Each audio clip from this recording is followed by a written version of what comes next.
Guys আমি আর আমার মামা ভাবলাম যে কামে যাবো আজকে।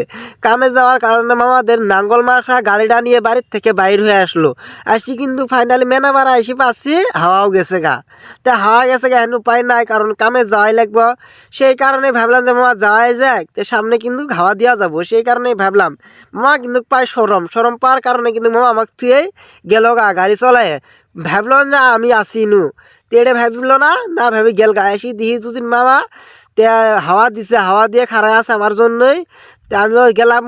ফাইনালি মামার বলো যাওয়ার সাথে মামা আর দিদি করলো না, তিনি না করাতেই কিন্তু গাড়ি ঘোরাচ্ছে। এখন কিন্তু গাড়ি ঘোরাবো মামা। এটা হলো নাঙ্গল মাখরা গাড়ি, সুপার স্প্লেন্ডার।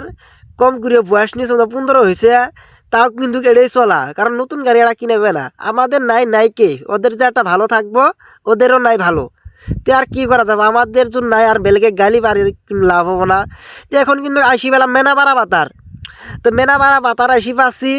এখন কিন্তু আমি অল্প ফিলিক্স নিমু, তার মধ্যেই কিন্তু কিন্তু একেবারে হাওড়া ব্রিজের সামনে নাই এসে গেলাম গা। তা হাওড়া ব্রিজ এটা কিন্তু নাঙ্গল মাখরা হাওড়া ব্রিজ।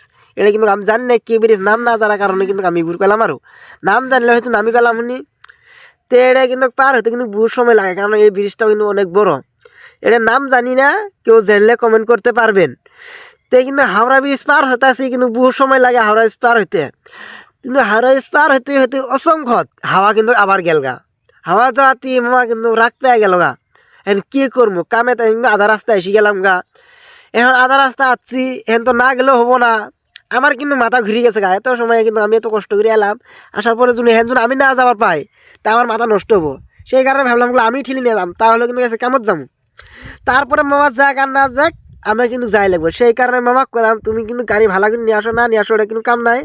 এখন কিন্তু ফাইনালি এসে গেছেন নগরবাসী। নগরবাসী মাঝ সাইডে নগরবাসী তো না, আমি কিন্তু যাবো না সাইকেল দিয়ে মামা। কিন্তু জি কোনো কুরুক গাছ চুস নাই, আমিও জিড়ে চুচু এই সাইকেল পাবো নাই। এখন কিন্তু আমাকে নিল সামনে সামনে চুরি যাবা নাকছি। সামনে চুরি যে কিন্তু বলবো লেভেল মেরেলাম, কারণ লেভেল না মেরলে কিন্তু ভালো লাগবো না।